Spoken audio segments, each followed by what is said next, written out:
Inalmahan ni Vice President Sara Duterte ang bansag sa kanila at pagtukoy bilang mga pro-China.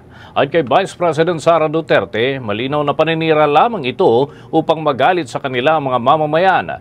Pero dati na umanong binigyang diin ng kanilang panig na sila ay pro-Pilipino, pati na ang mga kandidatong kanilang sinusuportahan. Kaugnay niyan, narito ang naging bahagi ng pahayag ni Vice President Sara Duterte.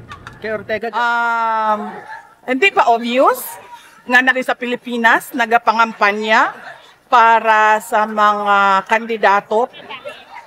So, of course, I am pro-Philippines and nothing else.